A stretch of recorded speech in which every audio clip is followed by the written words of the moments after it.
Commander Shrirang बिजूर sir, बिजूर सरांची ओळख मी थोडक्यात करून देते। सरांनी भारतीय नौदल आणि कॉर्पोरेट्समध्ये 40 वर्ष नेतृत्व पदावर सेवा बजावलेली आहे आणि त्यानंतर दिव्यांग क्षेत्रातील विनामोबदला स्वयंसेवक म्हणून त्यांनी ह्या क्षेत्रात प्रवेश केला। दिव्यांग क्षेत्रात बिजूर सर अनेक NGOचे नेतृत्व करत आहेत, तसंच भारत सरकार आणि राज्य सरकार सोबत निकटतेने काम करत आहेत। Maharashtra state policy for empowerment of persons with disabilities and state rules for rights of persons with disability act याचे मूळ मसुदे तयार करण्याचा मान त्यांना जातो।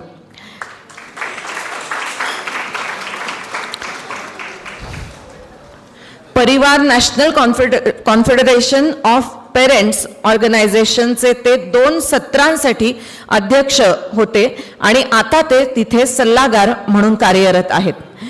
National institute for empowerment of persons with intellectual disabilities Secunderabad याचेही ते कार्यकारी परिषद सदस्य म्हणून काम पाहत आहेत। महाराष्ट्र शासनाने दिव्यांग विद्यापीठाची व्यवहार्यता आणि योजना तयार करण्यासाठी नेमलेल्या समितीवरही त्यांची सल्लागार म्हणून नियुक्ती करण्यात आलेली आहे। जय वकील मुंबई, नवक्षितिज पुणे, निर्धार प्रतिष्ठान विरार इथेही सल्लागार म्हणून त्यांची नियुक्ती आहे। AWMH महाराष्ट्र जी संस्था मुंबईतील 6 केंद्राद्वारे विकासात्मक अक्षमता असलेल्या मुलांसाठी विनामूल्य अर्ली इंटरव्हेन्शन थेरपी आणि प्री स्कूल रेडीनेस प्रदान करते, त्या AWMHचे ते अध्यक्ष आहेत। SRN फाउंडेशन जे कॅपॅसिटी बिल्डिंग ऑफ NGOज वर्किंग इन डिसेबिलिटी सेक्टर साठी कार्यरत आहेत, त्याचेही मॅनेजिंग ट्रस्टी म्हणून ते काम पाहतात। बिजूर सर, त्यांच्या पत्नी, त्यांचा दिव्यांग मुलगा या क्षेत्रात अधिकाधिक काम करण्यासाठी नेहमीच इतरांना प्रोत्साहित करत असतात। बिजूर सर, मैं आपसे निवेदन करती हूं कि आप हमें आज मार्गदर्शन करें।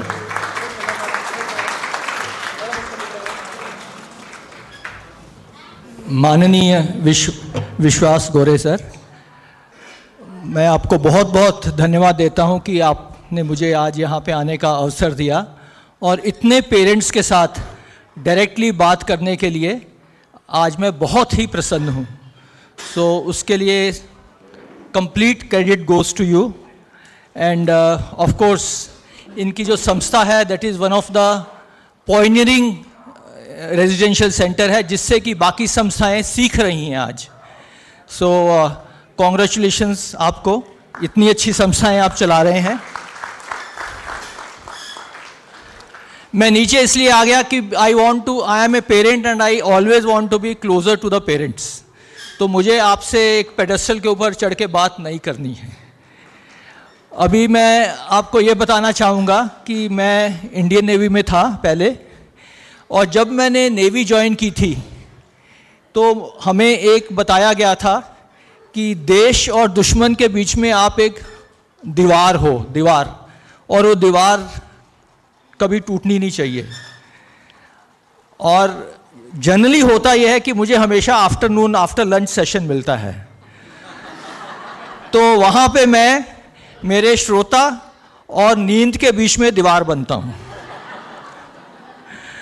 और मैं हमेशा ये रीज़न ढूंढता रहता हूँ कि कैसे मैं इनको, वो जो नींद है उसको मैं कैसे मार दूँ, काट दूँ, क्या करूँ, कैसे करूँ।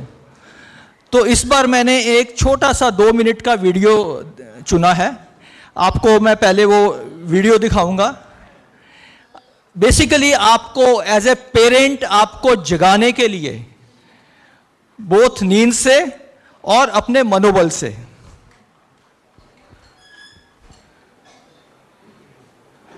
थोड़ा धीमा है, इसमें जो पशु आएंगे उसको हम साही बोलते हैं हिंदी में, मराठी में क्या बोलते हैं मुझे मालूम नहीं है। साळिंदर। आप में से कई लोगों ने देखा होगा, अभी 3 दिन पहले मैंने इसको व्हाट्सएप पे देखा तो सोचा आज आपको जगा दूंगा इससे।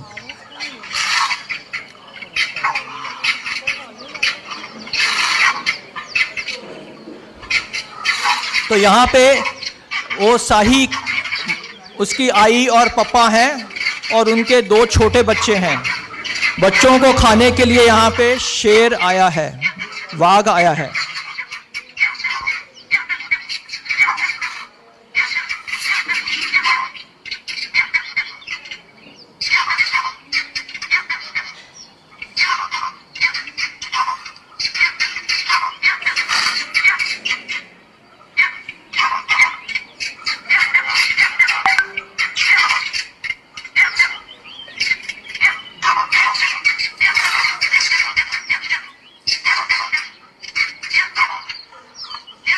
तो यहाँ पे वो अपने बच्चों को कैसे बचाने की कोशिश कर रहे हैं, मम्मी और पापा।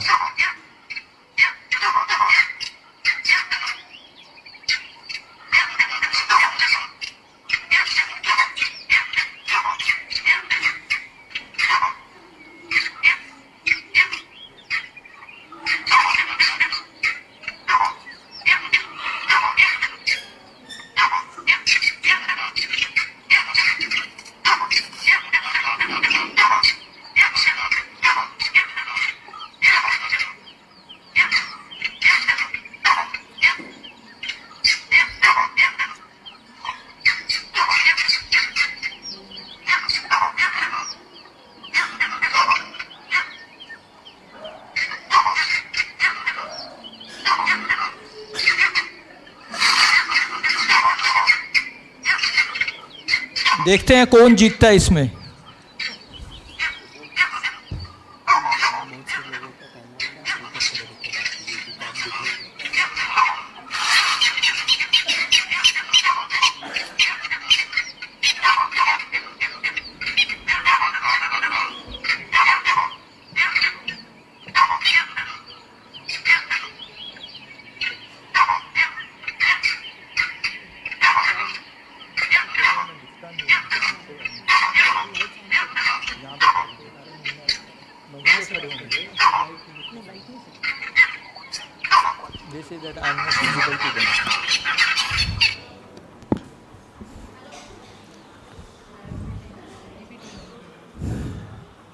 आपने देखा कि मम्मी पापा ने शेर को भी दौड़ा दिया। So that is the power of the parents. आप यदि चाहेंगे तो जो भी मुश्किलें आ रही हैं, you can take care of that मुश्किल। तो आज मेरा लेक्चर इसी के बारे में है कि आपने क्या करना है। जो आपने करना है, मैं नहीं कहता हूं कि वो एकदम इजी है, मैं ये भी नहीं कहता हूं कि वो मुश्किल है, मैंने वो सब किया हुआ है। जहां पे आज मैं जो एक एक बात आपसे कहने वाला हूं, हर एक मैंने की हुई है अपनी लाइफ में, अपने बच्चे के लिए, अपनी फैमिली के लिए। तो आप सब भी वो कर सकते हैं। और मैंने इसलिए नहीं की क्योंकि मैं परिवार का प्रेसिडेंट था या कुछ था, मैंने एज ए ऑर्डिनरी पेरेंट वो किया हुआ है। तो आगे बढ़ते हैं नेक्स्ट। तो यहाँ पे आज हम पेरेंट्स की लेगेसी की बात कर रहे थे, और पहले मेरे से पहले जब अच्युत सर ने बात की, उन्होंने बोला कि हर पेरेंट को यही रहता है कि मेरे बाद क्या होगा, व्हाट आफ्टर मी। तो ये लेगेसी का मतलब वही है कि मेरे बाद मेरी लेगेसी कहाँ जाएगी, उसका मेरे बच्चे को क्या फ़ायदा होगा। सो मैंने यहाँ पे लेगेसी को ब्रेक डाउन किया है 2 पार्ट्स में। एक बोला है living with dignity. You always want your son और daughter to live with dignity wherever is living, whether is living in a residential centre और ए ग्रुप होम और एट होम। आपके बाद उसको डिग्निटी मिलनी चाहिए। और वो डिग्निटी क्या है? Dignity is about a reliable guardian, क्योंकि वो अपने आप हर एक चीज़ नहीं बता सकते और समाज में उनका व्यवहार बिल्कुल नॉर्मल नहीं हो सकता। Second, we talk about sufficient income and corpus. पैसा बहुत बड़ी चीज़ है, उसके वो तो चाहिए ही उनके लिए। And third is good residential home, जैसे आज हमने देखा आधार, समथिंग लाइक दैट। एक अच्छा रेजिडेंशियल होम हो जहाँ पे वो आपके बाद, मेरे बाद वो रह सकें। Then second part is about good health. हम सब यही चाहते हैं कि मैं एक डिग्निटी के साथ रहूं अपनी लाइफ में और हेल्थ मेरी अच्छी रहे। इनफैक्ट परसों when my wife went to the dentist, मेरे बच्चे को लेके गई थी वहाँ पे, हम उसकी every 6 months we get his teeth cleaned and done up, और 41 years का उसको आज तक कैविटी नहीं हुई है। That is the way you can take care of the dental health. तो यहाँ पे मैं कह रहा हूँ good health is active lifestyle required with exercises and therapies, जो कि आधार वाले बहुत अच्छा प्रोवाइड कर सकते हैं। यदि आपका बच्चा घर में रहता है तो it is your duty to make sure that he is getting that. Second है periodic health and dental checkup. आज से यदि आप उसका डेंटल चेकअप और हेल्थ चेकअप शुरू कराएंगे तो उसकी हेल्थ बहुत अच्छी रहेगी आगे जाके। नहीं तो हमने देखा है by the age of 40-50 years उनके आधे से ज़्यादा दांत गिर जाते हैं। सो दांत गिरने की बात नहीं है, the kind of pain he suffers, आप ये सोचिए कितना दर्द वो सहते हैं दांतों का, और उसी तरह हेल्थ का। So this is the second condition to have a good health. Third condition is about care during different health in different, जब वो बीमार होगा तो उसकी केयर हो, चाहे वो हॉस्पिटल में हो चाहे घर में हो, उसका पैसा दिया जाए। सो ये 3 चीज़ें यदि उसकी मिलती हैं then he can live in a good health, और ऊपर की 3 चीज़ें यदि उसको मिलती हैं then you are assuring his wellbeing. So ये नोट कर लीजिए कि ये 6 चीज़ें आपको करनी है एज ए पेरेंट। और जब आप किसी को रेजिडेंशियल सेंटर में रखते हैं अपने बच्चे को, तो आपने ये देखना है कि वहाँ पे भी ये चीज़ें दोहराई जा रही हैं। Next please. Now I am coming to हमारे बच्चे को चाहिए क्या हमारे बाद। मैं उसको कह रहा हूँ कवच। आप सब समझते हैं कवच का मीनिंग। हमारे बच्चे को हमने एक कवच पहना के जाना है इस दुनिया से, जो कि उसकी आगे रक्षा करेगा। और उस कवच में 3 चीज़ें हैं जो आपने करनी है। फर्स्ट इज गार्डियनशिप, आपने एक गार्डियन लेके उसको देना है। Second is about will and trust,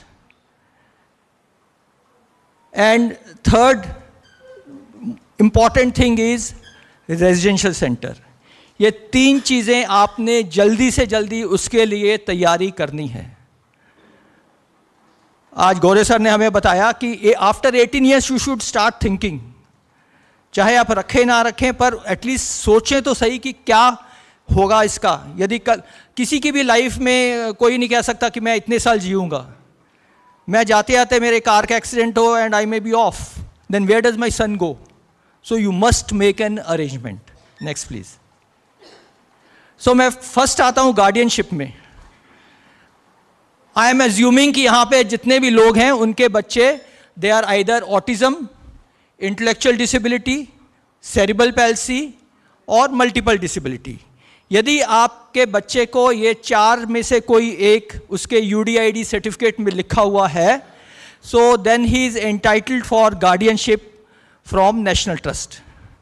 national trust के लिए इसलिए हम कहते हैं कि ये बहुत ही सिंपल है, बहुत ही सिंपल है, और इसके लिए कोई वकील करने की ज़रूरत नहीं है। कुछ भी आपको 1 रुपया भी खर्च करने की ज़रूरत नहीं है। पर यदि आप किसी वकील के पास जाएंगे, प्राइवेट वकील के पास जाएंगे, उसको नेशनल ट्रस्ट के बारे में पता नहीं होगा।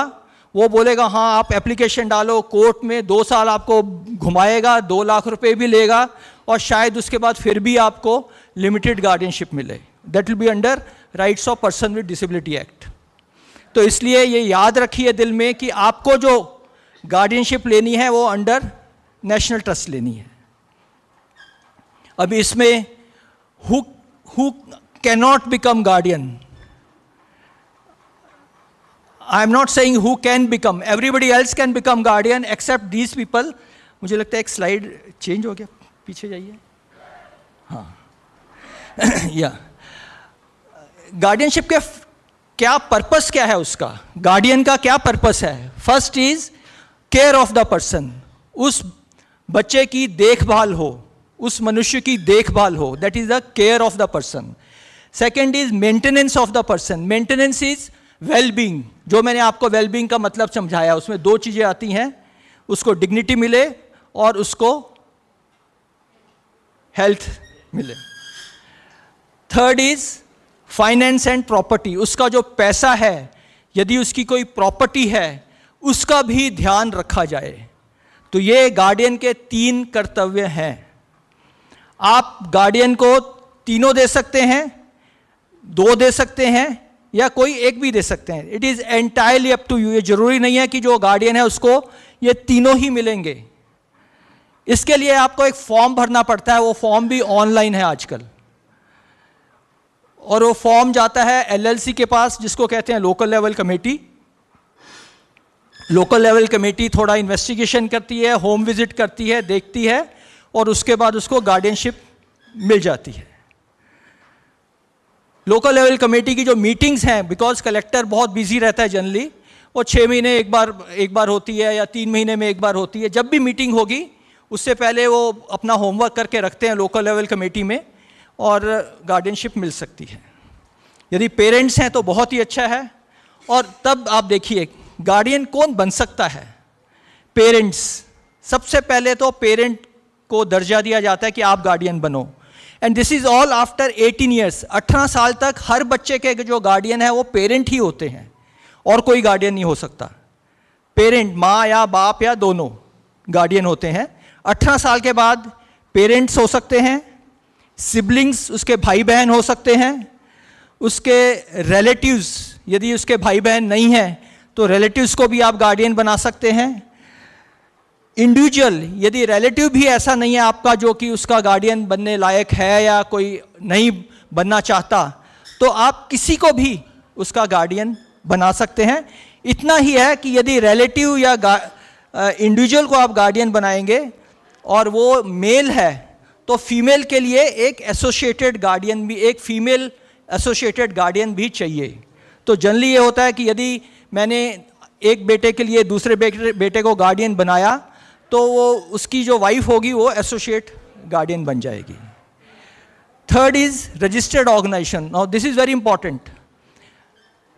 यदि आपको लगता है कि ऊपर जो पहले की जो 4 कैटेगरी हैं वो आपके पास फिट नहीं हो रही हैं, भाई है पर वो ऑस्ट्रेलिया में है तो वो गार्डियन नहीं बन सकता, जो इंडियन सिटीजन नहीं है वो गार्डियन नहीं बन सकता, और रिलेटिव्स के ऊपर आपको इतना विश्वास नहीं है, और आपको कोई इतना फ्रेंड अच्छा नहीं लगता जो कि उसका गार्डियन बने। पर जो बच्चा है वो एक रेजिडेंशियल सेंटर में रह रहा है, और रेजिडेंशियल सेंटर भी तैयार है कि हम इसके गार्डियन बनने के लिए तैयार हैं, तो you can make even residential centre as a guardian. तो ये एक बहुत इंपॉर्टेंट प्रोविजन है नेशनल ट्रस्ट एक्ट में कि आप किसी भी संस्था को गार्डियन बना सकते हैं। वो संस्था ने 2 कंडीशंस हैं। एक तो वो मिनिमम 2 साल से हो वो संस्था, ये नहीं कि कल आपने एक संस्था बनाई और बोला इसको गार्डियन बना दो। Secondly, it should be preferably running residential centre और डे केयर सेंटर। तो ये आपने अभी देखा कि गार्डियन कौन बन सकता है, और यदि किसी बच्चे का कोई गार्डियन नहीं है तो जो एलएलसी को यदि ऐसे पता चले कि इसको गार्डियन की ज़रूरत है, तो लास्ट पॉइंट है जहाँ पे लोकल लेवल कमेटी भी किसी को एज ए गार्डियन अपॉइंट कर सकती है। पर मैं ये चाहता हूँ कि यहाँ पे जितने पेरेंट्स बैठे हैं वो इस स्थिति को कभी आने ना दे अपने बच्चे के ऊपर। तो आपको अभी इन्हीं 1-2 हफ्ते में यदि आपका कोई गार्डियन आपने नहीं अपॉइंट किया तो please fill up the guardianship online. बहुत इजी है, उसमें कुछ भी मुश्किल नहीं है। नेक्स्ट। अच्छा, यहां पे एक चीज बहुत इंपॉर्टेंट है, please come back.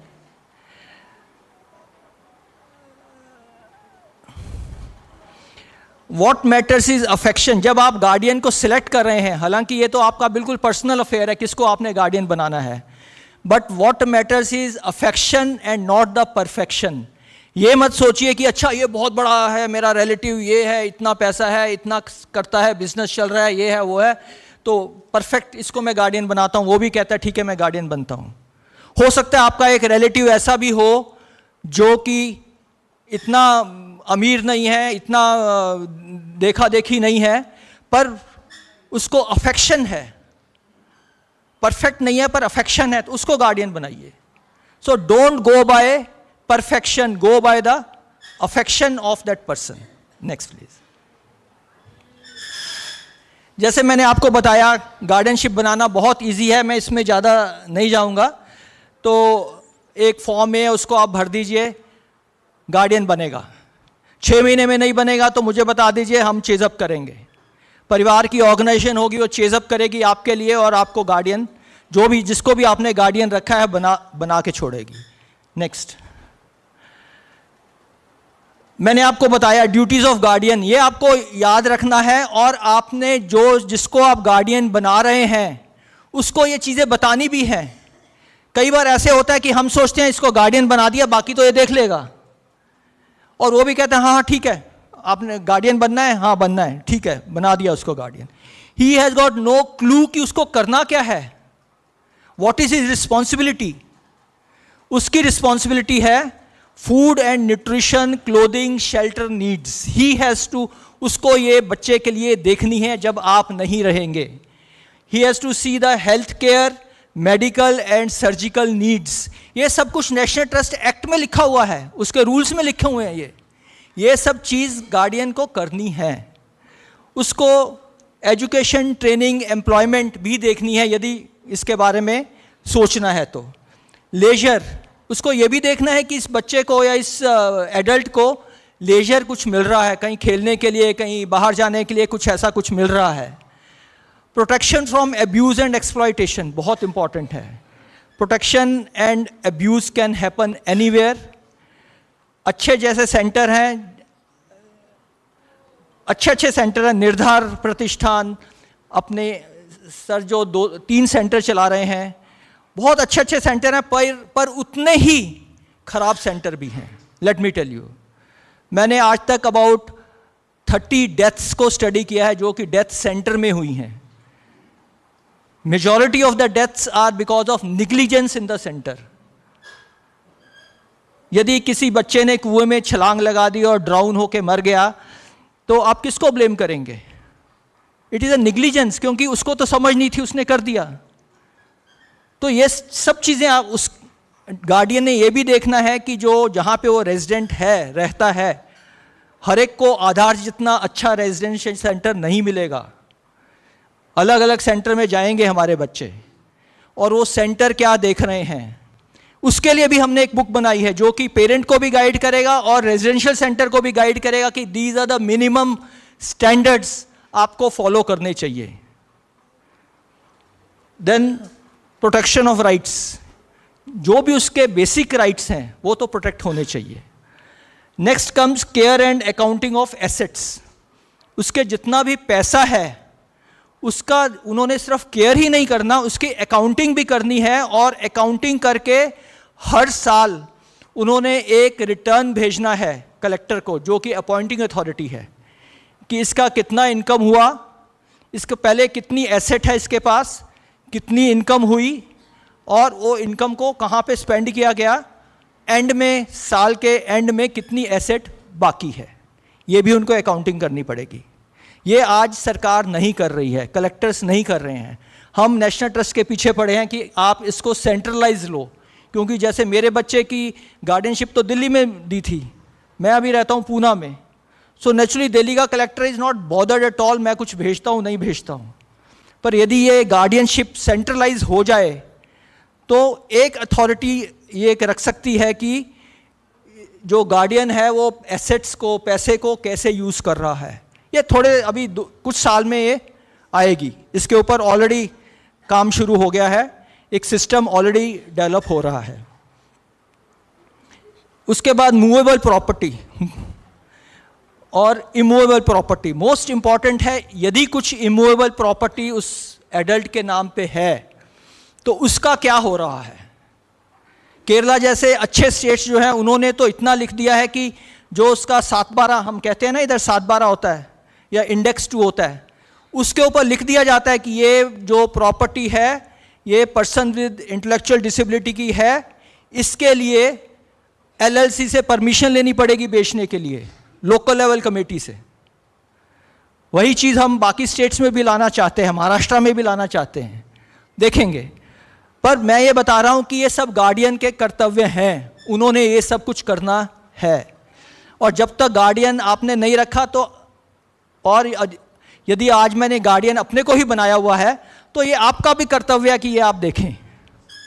The last one is legal capacity. यदि एडल्ट को कुछ हो जाता है, साइकिल चला रहा था, उसने किसी को मार दिया, साइकिल लग गई किसी को, और कुछ हुआ, तो कहीं पे भी यदि उसके ऊपर कोई लीगली प्रॉब्लम शुरू होती है तो आप उसके प्रोटेक्ट करेंगे उसमें। नीचे मैंने लिखा है passion turns duty into sacrifice. जहां पे भी आपको पैशन हो तो आपने वो पैशन गार्डियन के दिल में क्रिएट करना है। जब तक पेरेंट्स हैं उनका ये काम है कि वो अपने एडल्ट की इतनी अच्छी रिलेशनशिप डेवलप कराएं गार्डियन के साथ कि जो गार्डियन है उसको अपना फैमिली मेंबर समझे। सिर्फ एक गार्डियन बना के चले जाने से कोई फ़ायदा नहीं है, वो उसको देखेगा भी नहीं उसके बाद। Next, removal of guardian. There is a provision है कि यदि गार्डियन अपना काम ठीक नहीं कर रहा है या किसी को एक्सप्लॉइट कर रहा है, सेक्सुअली एक्सप्लॉइट कर रहा है अदरवाइज, तो उसको निकाला जा सकता है। पर यहाँ पे मैं पेरेंट्स को बोलूँगा, एक parents are the last frontier of PWIDs। आप पेरेंट्स यदि किसी भी पर्सन विद इंटेलेक्चुअल डिसेबिलिटी के साथ कुछ गलत काम हो रहा है, आपने खड़े होकर उसके लिए आवाज़ उठानी है। यदि आप नहीं उठाएंगे तो आपके बच्चे के लिए भी कल कोई नहीं उठाएगा। तो ये याद रखिए, जितनी आवाज़ आप उठाएंगे उतनी ही आवाज़ आपके बच्चे के लिए कल उठेगी। Never hesitate two point out wrong. जैसे मैंने बोला, जहाँ भी किसी भी सेंटर में यदि अननेचुरल डेथ होती है तो मैं जाके देखता हूँ। मैंने केरला में भी देखा, पंजाब में भी देखा, महाराष्ट्र में अभी कुछ दिन पहले हुआ। वहाँ पे सब जगह पे मैं पर्सनली नहीं जाता हूँ, हमारी एक ऑर्गेनाइजेशन है, परिवार सयादरी कहते हैं उसको, वो पता करती है कि अभी थाने में कुछ दिन पहले, कुछ महीने पहले हुआ था एक केस, तो हमने पता किया क्या हुआ। Was that A deliberate thing? तो बहुत सीरियस है। वॉज दैट, यदि तो डेलिबरेट किया गया है तो बहुत ही सीरियस है, तब तो पुलिस केस बनता ही है, आपने बनवाना है। और यदि डेलिबरेट नहीं है, मिस्टेक है, तो आप कह सकते हैं ठीक है मिस्टेक थी तो इसको अभी सुधारो। तो पर ये पेरेंट्स का काम है करना, पुलिस नहीं करेगी। पुलिस तो तभी करेगी जब कोई पेरेंट जाके एक रिपोर्ट लिखवाएगा।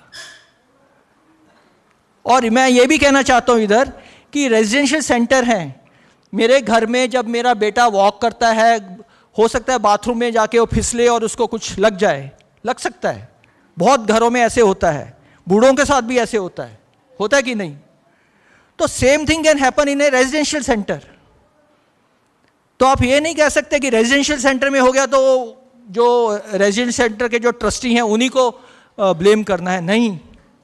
तो इसके लिए parents must look at it. मैं आपको अपने सेंटर की एग्जांपल देता हूँ। निर्धर प्रतिष्ठान, आज से काफ़ी साल पहले एक adult he died again by drowning. In fact majority of the cases of deaths are because of drowning, पानी में डूब जाते हैं। पर उसमें किसी की गलती नहीं थी, गलती सिर्फ ये थी कि जो पॉन्ड था उसको कवर किया हुआ था, एक शाम को उसके ऊपर कुछ निकालने गए, उसको कवर किया पर अच्छी तरह कवर नहीं किया, तो एक उसमें डूब के मर गया। So these things happen. तो उसके लिए ये नहीं है कि आप निर्धार को ब्लेम करो, पेपर में आ जाए निर्धार बंद हो गया, वो 40 लोग कहाँ जाएंगे? सो ये सब चीज़ें पेरेंट्स को देखनी है।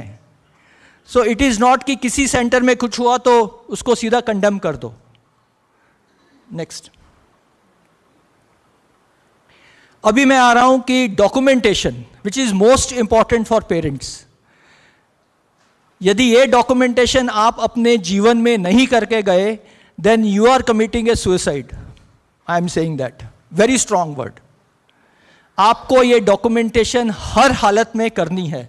विच इंक्लूड्स, मैंने ABCDEFGH लिखा है, A for Aadhaar card, B for birth certificate, C for caste certificate if applicable, D for disability और UDID, E for economic status certificate, F for PAN financial PAN and KYC, G for guardianship certificate, H for his और her first name bank account, I is for if the sibling is abroad then get a passport also made for him. तो ये चीजें आपने अपने जीवन में करनी है, ना कि आपका बनाया हुआ गार्डियन करेगा। वो गार्डियन बोलेगा यदि इसके माँ बाप ने ही नहीं किया तो मैं क्यों करूं। Simple and straight. सो आज से इसको बांध के ले जाइए अपने साथ कि ये आपको करना है, और एक टाइम फिक्स कर लीजिए। कई लोग मुझे बाद में ईमेल डालते हैं कि आप बहुत रूड थे, आप कैसे बोलते थे। अभी मैं कलकत्ता में गया था, मैंने एक दिन का वहाँ पे सेशन लिया था विल और ट्रस्ट के ऊपर। तो उसके बाद मुझे 2-3 मेल्स आई, मेल मतलब फ़ोन ही आए। उन्होंने बोला कि आप तो विल ऐसे कह रहे थे जैसे हम कल मरने वाले हैं, आपने विल क्यों इतना बोला। तो ज़िंदगी में अभी भी कह रहा हूँ कि किसी की भी ज़िंदगी लिखी नहीं गई है कि इतने साल आप रहोगे। आप 100 ईयर्स रहेंगे तो बहुत अच्छा है, कल यदि टपक गए तब भी अच्छा है। तो उसके लिए ये तो आप बना के जाइए। Next, okay, so now I am coming to the will. ये विल ऐसी चीज है जिसको यदि कोई घर में बोले ना कि मुझे विल बनानी है तो माँ बाप के आंसू आने शुरू हो जाते हैं। अरे विल, क्या क्या हो गया, क्यों विल की बात कर रहे हो। But will is also the most important, specially यदि आपके पास अच्छी एसेट्स हैं, आपके पास बिजनेस है, आपके पास घर है, बैंक में पैसा है, सिबलिंग्स भी हैं, आपको विल बनानी ही चाहिए। और विल बनाने के लिए पैसा नहीं लगता है। इतना ही है कि लोग कहते हैं कि विल आप पेपर पे लिख के चले जाओ, वो रजिस्टर्ड हो ना हो कोई फ़र्क नहीं पड़ता, पर विल को रजिस्टर्ड जरूर करा लीजिए। अनरजिस्टर्ड विल तो आजकल इनकम टैक्स भी नहीं मानता है।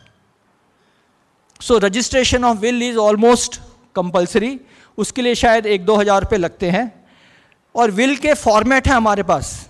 मैंने तो जैसे बोला, कलकत्ता में एक दिन की वर्कशॉप में जितने लोग आए थे सबसे विल भरवा ली। उनसे विल मैंने सेशन में, एक दिन के सेशन में विल भरवा दी उनसे। वो बोला अब इसको जाके रजिस्टर करो। कुछ लोगों को बुरा लगा उससे, लेडीज़ को हस्बैंड के बारे में बुरा लगा, हस्बैंड को वाइफ के बारे में बुरा लगा, बट डजेंट मैटर, ये आपको करना ही है। यदि आप विल नहीं बनाएंगे तो जिनको आज आप सोच रहे थे कि बहुत अच्छे रिलेटिव्स हैं, वही मुश्किल खड़ी कर सकते हैं। मैं यहां पे किसी का नाम नहीं लूंगा, पर इतने उदाहरण हैं जहां, अभी बताता हूं, एक रेजिडेंशियल सेंटर में एक बच्चे को एडमिट किया अबाउट 4 साल पहले। उसके बाप की इतनी प्रॉपर्टी थी कि उसने अपनी 3 लड़कियों के नाम पे, ये जो भाई है उसके नाम पे, लड़के के नाम पे, और ग्रैंड डॉटर के 5 घर उसने लिखे दिए, और सबको कैश दिया। 10-10, 20-20 लाख, 50-50 लाख उसने लिखा सबके नाम पे बैंक में। और बाद में वो रिलेटिव्स में ऐसा झगड़ा हुआ कि उस बच्चे को जब रेजिडेंशियल सेंटर में लाया गया तो 6 महीने तक उसका 1 पैसा भी नहीं मिला रेजिडेंशियल सेंटर को। हालांकि उनको मालूम था, उन्होंने रखा उसको। दिस इज उमेद परिवार की मैं बात कर रहा हूं। वो अच्छे थे, उन्होंने रखा उसको। पर ये सब कुछ हो सकता है। तो इसलिए यदि आपकी विल है तो बहुत इजी हो जाएगा काम। और विल में एक होता है एग्जीक्यूटर ऑफ द विल। ऐसे आदमी को बनाइए एग्जीक्यूटर जो आपको लगता है कि कर सकता है काम, जो विल को आगे लेके जा सकता है। मेरे जैसा, सब मुझे मत बना देना। सो विल का जो एग्जीक्यूटर होना चाहिए, वो उसके ऊपर पहले तो आपको विश्वास होना चाहिए, और दूसरा ये होना चाहिए कि ये आदमी करके छोड़ेगा।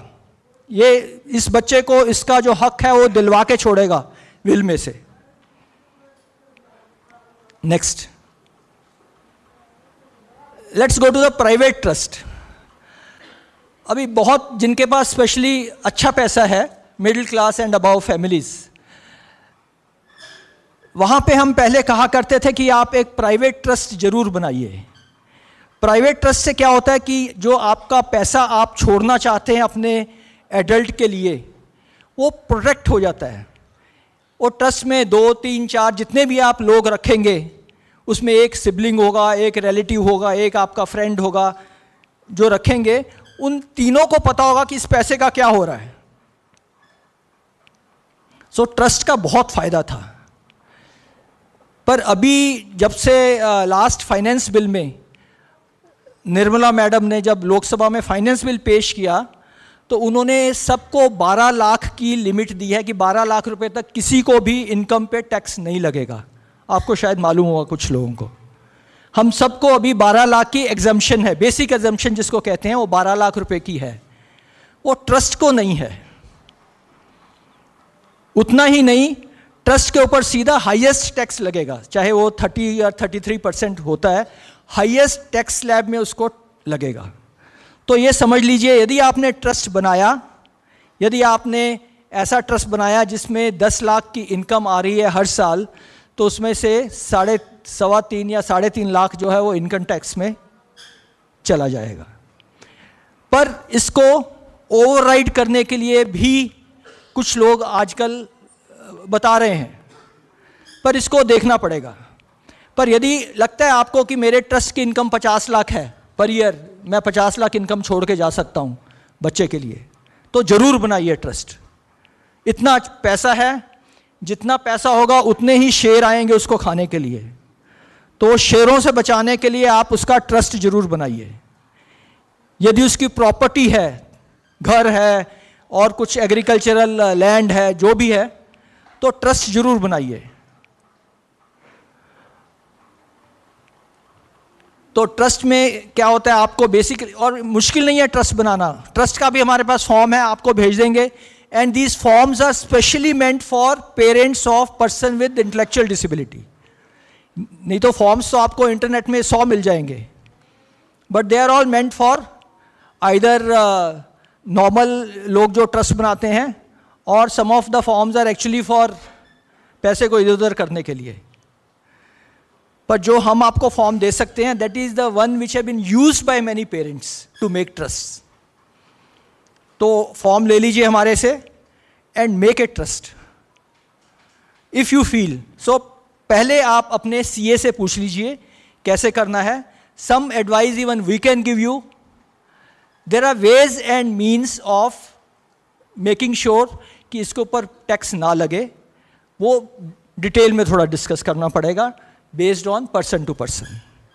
इसके बाद मैं एक और चीज़ बताना चाहूँगा कि यदि आप गवर्नमेंट एम्प्लॉयज़ रहे हैं या पब्लिक सेक्टर अंडरटेकिंग जहाँ पे पेंशन मिलती है उसके एम्प्लॉय रहे हैं और आपको पेंशन मिलती है, तो आपके बच्चे को 100% पेंशन मिलनी चाहिए, which is called family pension.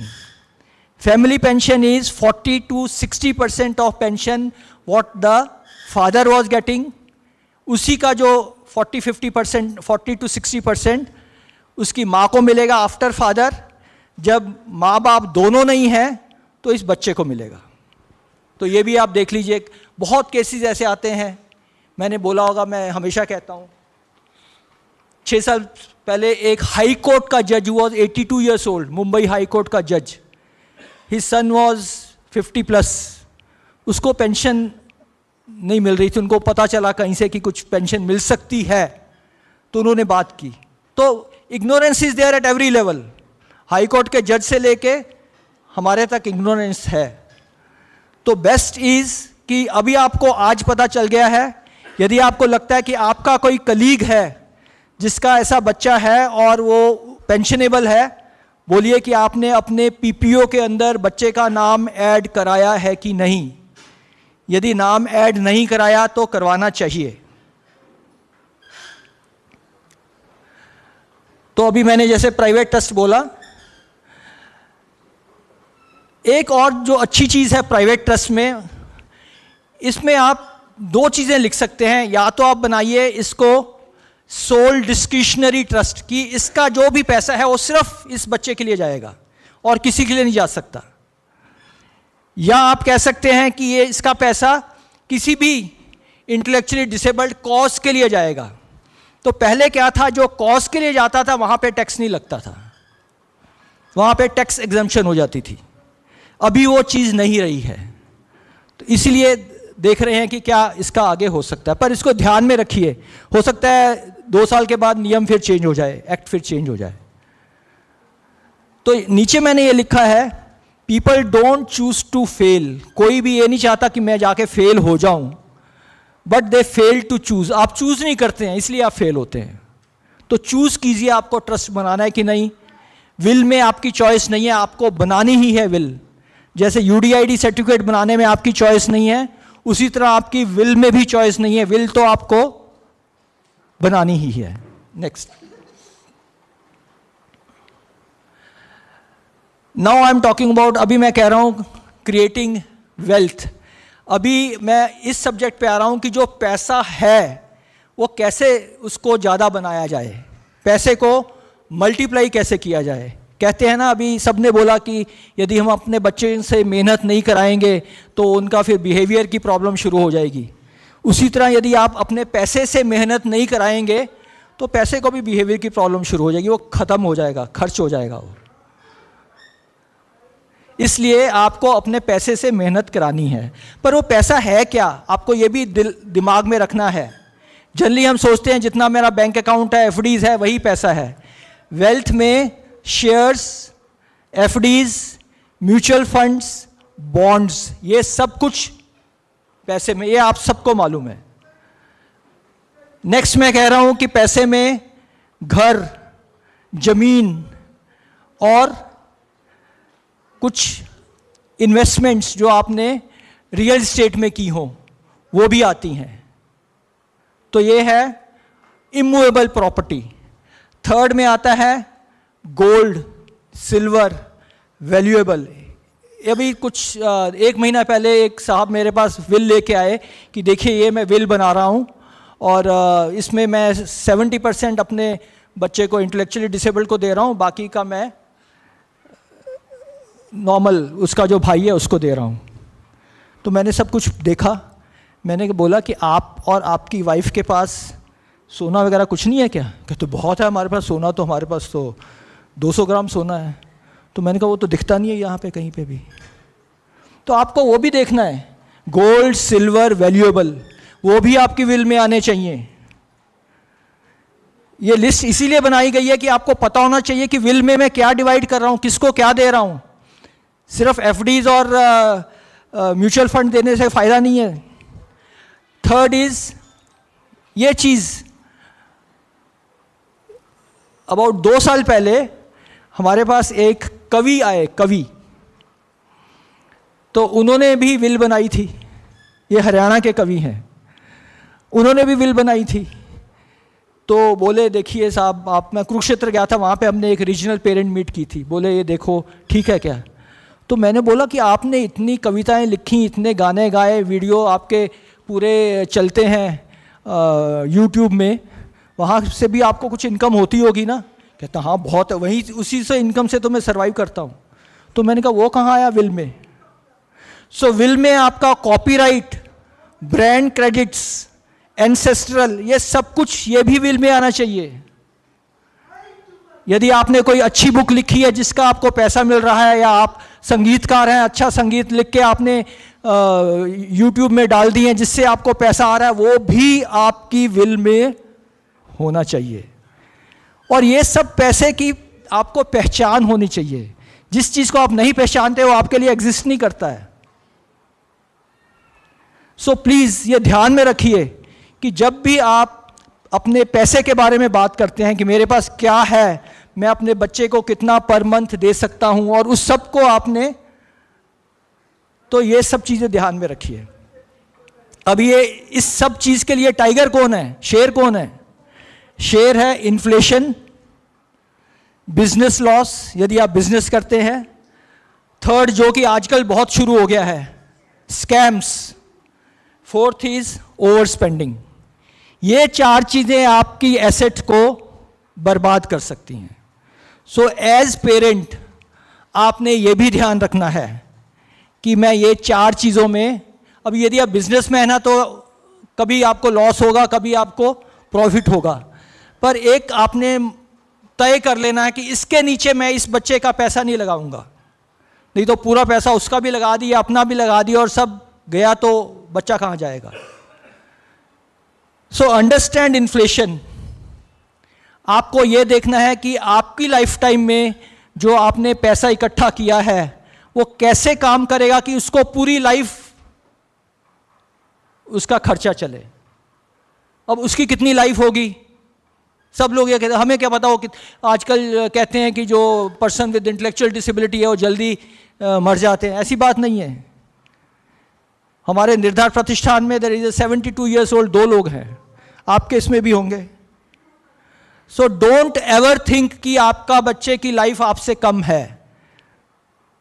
हमेशा ये सोच के चलिए कि जो एज आपकी है और जो एज आपके बच्चे की है, जो डिफरेंस है, उतना डिफरेंस वो आपकी लाइफ के बाद पक्का जिएगा। So I am 72 today, my son is 41 today, difference is 31 years. So I must say कि जिस दिन मैं टपका उस दिन के बाद 31 ईयर्स तो मिनिमम जिएगा ही। तो उतने साल की मैंने प्लानिंग करनी है। और हर 8 साल में जो इन्फ्लेशन है, ये जो मैंने टाइगर बताया आपको, inflation, business loss, scam and overspend, हर 8 साल में पैसा हाफ हो जाता है आपका। यदि आज हमारे निर्धार प्रतिष्ठान की फ़ी 8,000 रुपया है पर मंथ, तो वो 8 साल के बाद 16,000 मान के चलिए हो जाएगी। अनदर 8 ईयर्स वो 32,000 हो जाएगी। तो आपको ये सोच के चलना है और उस हिसाब से आपको प्लानिंग करनी है, पर घबराना नहीं है। ये नहीं कि अरे ये क्या हो गया, इतना इतना तो पैसा हम कहाँ से। आपकी इनकम भी वैसे ही बढ़ती जाएगी। और यहां पे मैं आपको एक चीज बताना चाहता हूं कि सबसे खराब पेरेंट वो है जो कहते हैं कि मैं अपने बच्चे के लिए वीआरएस ले रहा हूं। आप ये बहाना अपने दिल को बहलाने के लिए बनाते हैं। कोई भी इस दुनिया में अपने बच्चे के लिए वीआरएस लेने के लिए किसी को भी ऐसी जरूरत नहीं है।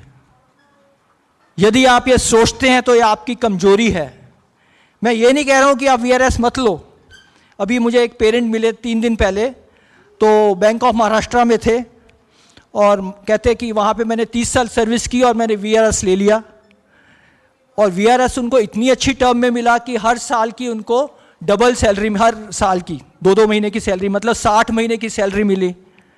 60 महीने का जो पैसा लेके उन्होंने अपने गांव में ज़मीन खरीद ली। आज वो मल्टी करोड़पति हैं। तो आप ये भी कर सकते हैं। मैं ये नहीं कह रहा हूँ कि वीआरएस खराब है, पर यह कहना कि मैं अपने बच्चे की देखभाल करने के लिए आज वीआरएस ले रहा हूँ, बिल्कुल गलत बात है। किसी माँ को भी ये कहना कि मैं अपने बच्चे के लिए छोड़ रही हूँ, गलत बात है। हम सबको भगवान ने इतनी शक्ति दे के भेजा है कि हम अपने बच्चे की केयर कर सकते हैं। और जब नहीं कर सकते हैं तो हम उनको सेंटर में भेज सकते हैं। सेंटर में भेजेंगे तो उसके लिए हमें पैसा कमाना है।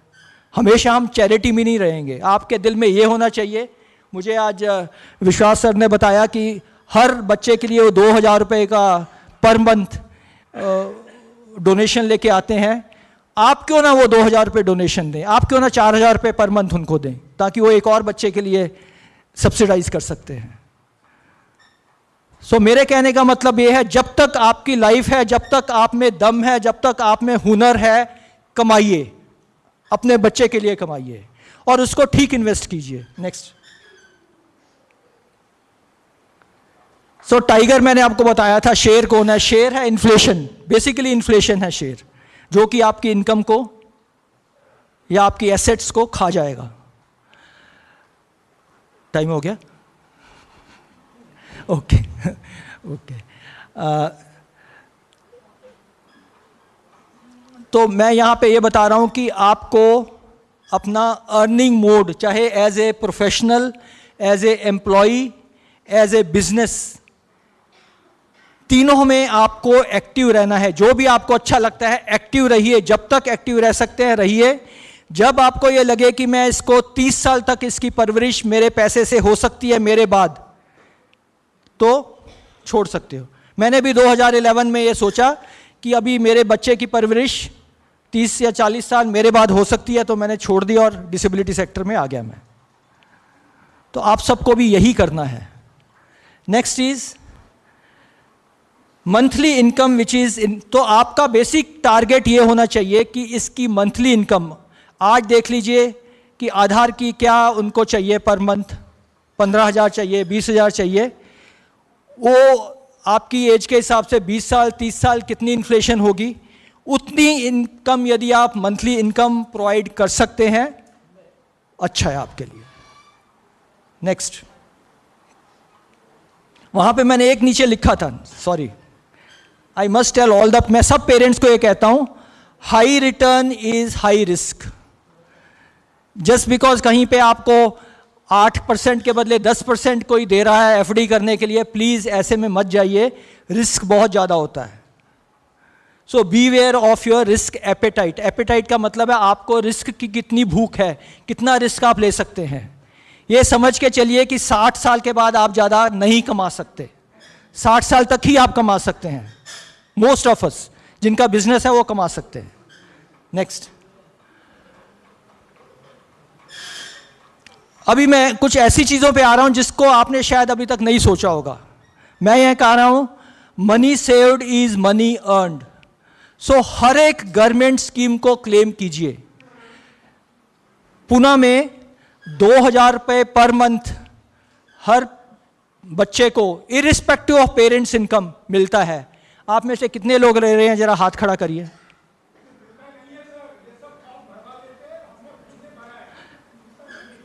ट्राई कीजिए, try try try try try again, मिलेगा। बहुत लोगों को मिल रहा है, मैं आपको ऐसे 100 उदाहरण दे दूंगा जिनको मिल रहा है। हाँ, इनकम क्राइटेरिया नहीं है। देखिए, इसलिए मैं कह रहा हूं कि आपको बढ़ना है आगे, मिलता नहीं है करके दिमाग में रख के नहीं बैठना है। मेरे बेटे को भी मिल रहा है, ओके, और उसकी इनकम बहुत ज्यादा है, सबको मिलता है। एनीवे, यहां पे मैं बहस नहीं करूंगा। आपको एज ए पेरेंट पीछे पड़ना है, तभी मिलेगा। जब तक बच्चा रोता है तभी उसको मां दूध देती है, नहीं तो नहीं देती है। Okay, next is use PWD pension and claim health related expenditure to build. यदि आप सोचते हैं कि 2,000 रुपये से क्या होगा, उसका एक SIP कर दीजिए।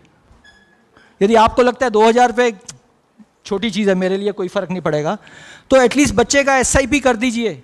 नेक्स्ट 30 साल में पता नहीं उसका SIP कितना बढ़ जाएगा। Next, claim all your and your sons rightful dues. कई बार ऐसे होता है कि कुछ मिलता है, मैं भी पहले ऐसे किया करता था। शुरू शुरू में जब मैं यहाँ पे आया तो मुझे किसी ने बोला कि वो नेशनल ट्रस्ट में और निपिड वगैरह में लेक्चर देने से वो 3,000 रुपये देते हैं। तो मैंने बोला नहीं नहीं, मुझे नहीं चाहिए। फिर मुझे किसी ने बोला, उधर के डायरेक्टर नहीं बोला, बोलता सर आप पैसा क्यों नहीं लेते, हमें डोनेशन दे देना। तो आप आधार को डोनेशन, जब आपको लगे ना कि ये पैसा मुझे नहीं चाहिए, पैसा ले लीजिए और आधार को डोनेट कर दीजिए, वो किसी बच्चे के तो काम आएगा। Never leave job, take VRS to look after your son और डॉटर, वो मैंने बताया आपको। Invest wisely but not timidly. एकदम FD में 5.5% इंटरेस्ट लेके मत इन्वेस्ट कीजिए, उससे क्या होगा, आपकी शेयर आपके पैसे को खाना शुरू करेगा। सोचिए कैसे आप अच्छा कर सकते हैं। निरामया कितने लोगों ने कराया अपने बच्चे का? Not even 20%। निरामया एक ऐसी स्कीम है जिसमें, अभी चलते हैं आगे, नेक्स्ट। अच्छा, अभी एक चीज मैं बोलता हूं, money saved is income earned. निर्धार प्रतिष्ठान में यदि हम 8,000 रुपया पर मंथ ले रहे हैं तो हम उसको सब्सिडाइज कर रहे हैं, पर इतना नहीं कर सकते कि हम, क्योंकि वहां पे जो नीचे आप देख रहे हैं ना 4 लोग, ये वहां पे आए हैं एज ए रेजिडेंट, पर वो काम कर रहे हैं उसका। Instead of working and making candles and making cakes और मेकिंग चॉकलेट्स, हमने देखा कि ये तो चौकीदार बन सकता है। So there is no watchman employed in Nirdhar. There is no washerman employed in Nirdhar. और सबके कपड़े धुलते हैं हर रोज. तो ऐसी चीज़ें हम बोलें, यहाँ पे तो जरूर हो ही रहा होगा, पर जहाँ पे भी आप रेजिडेंशियल सेंटर में रखेंगे बोलिए कि इनको ट्रेन कीजिए. आई थिंक मेरा बेटा भी आ गया इधर, लगता है उसकी आवाज़ आई मुझे थोड़ी सी. अभय नहीं आया. Okay. Abhay has got an IQ of 35. Poona में आने से पहले मैं कभी नहीं सोच सकता था कि वो फोर्ब्स में जाके काम करेगा. But there is a organisation called Prayatna, उन्होंने उसके ऊपर 2 साल मेहनत की और अभी वो जाके फोर्ब्स में काम करता है. तो मैं ये कहता हूँ, मैं ये मानता हूँ कि जिस बच्चे का बिहेवियर ठीक हो जाए वो बच्चा पक्का कुछ ना कुछ काम तो कर सकता है. वहाँ पे काम करता है, वो परोसता है जाके. During lunch break he serves, he is a server there. But इतना खुश है वो. He has got no money concept, he has got no numeracy, कुछ नहीं है, पर वो कॉलर ऊपर करके आता है कि मैं तो काम करता हूँ. तो इतनी उसको इज्जत मिलती है और इतना उसमें सेल्फ डिग्निटी है, सेल्फ कॉन्फिडेंस है. तो इसीलिए मैं कहता हूं कि हम यदि ये जो ऊपर दिखता है आपको Sujoy Chaudhary, he is son of mister Chaudhary was managing director of Gloplast. तो सुजॉय सोचता था, and he is a total borderline, जो कि स्कूटर भी चला सकता है और कुछ खरीद के भी ला सकता है. उसको यदि आप ऑटोमोबाइल के बारे में पूछें तो आपको पूरी research, he is A internet for automobile, सब कुछ करता है. बट कमी है, रहेगा तो रेजिडेंशियल सेंटर में ही. पहली बार जब उसको लेके गए, मैं भी उनके साथ ही था, क्योंकि मुझे भी लेके जाना था अपने बच्चे को. तो बोलता है मैं नहीं इनमें रहूँगा, ये थोड़ी है, इनको थोड़ी मैं इनके साथ रहूँगा, ऐसे कह रहा था. तो हमने उसको बोला नहीं, तुम तो यहाँ पे सुपरवाइजर बन के रहोगे. Today is the best supervisor there. Today इसके ऊपर क्लिक करके हो सकता है क्या, आवाज़ आ सकती है, देखिए. He got a prize to be the best supervisor in Umed Parivar. And Umed Parivar is saving so much. Of course, they give him small little honorarium. नहीं आता, ठीक है. मैंने उससे यही पूछा कि सुजॉय आजकल क्या करते हो, तो बोला मैं यहाँ पे स्टूडेंट कम सुपरवाइजर हूँ. His only condition is कि बाकी सब 34 बच्चों ने मुझे सर बोलना चाहिए, उसके बगैर नहीं मैं रहूंगा. सो मेरे बेटे को भी उसने बोल दिया, अभय को, देखो अभय हम दोस्त हैं, इसके बाहर यहां पे आओगे तो मुझे सर बोलना पड़ेगा. But he is very good at that. तो ये है training. Once you train them, ये तो बॉर्डर लाइन है तो ठीक है, इसको इतनी ट्रेनिंग की भी जरूरत नहीं पड़ी. But what I am saying is, what I have seen at least in the residential center is, ये जो border line वाले हैं, they are the most विचलित मन होता है उनका कि कब घर जाऊंगा, उसका ये हो गया, मुझे क्यों नहीं मिला. Means they keep on comparing. उनको यदि आप ऐसी चीज़ में एम्प्लॉय कर देंगे, उनको एज ए सेंट्री ड्यूटी दे दीजिए, उसको वॉचमैन बनाइए, उसको कार क्लीन करवाइए, कुछ भी, बहुत अच्छा काम करते हैं और डिग्निटी से काम करते हैं. अपना कॉलर ऊपर करके काम करेगा, अभी मैं ये बन गया हूँ, बाकियों को भी बोलेगा. ये निर्धार में ये जो शिरीष पोटनिस, हाँ, ये जो है रुपेश तंबाकू, वो पूरा चाबी का गुच्छा जिसमें कि 20 चाबियां होनी चाहिए, यहाँ पे लगा के चलता है. नहाने के सिवाय बाकी सब टाइम उसके पास वो चाबी होती है कि मैं यहाँ का वॉचमैन हूँ. तो इतना उनको, तो सोचिए आपका पैसा भी कम हो रहा है वहाँ पे.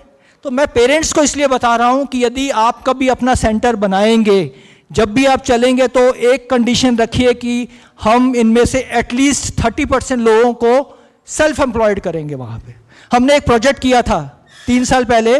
We did a project in 5 states of India, और 5 स्टेट्स में हमने 250 लोग, एक्सेप्ट महाराष्ट्र, बाकी 4 स्टेट्स में 250 persons we train them to work with their parents, जो सब्जी बेचती थी जिसकी माँ, वो बच्चा उससे 100 मीटर आगे जाके वो एप्पल दिखा रहा था कि इधर आओ, उसकी सेल डबल हो गई।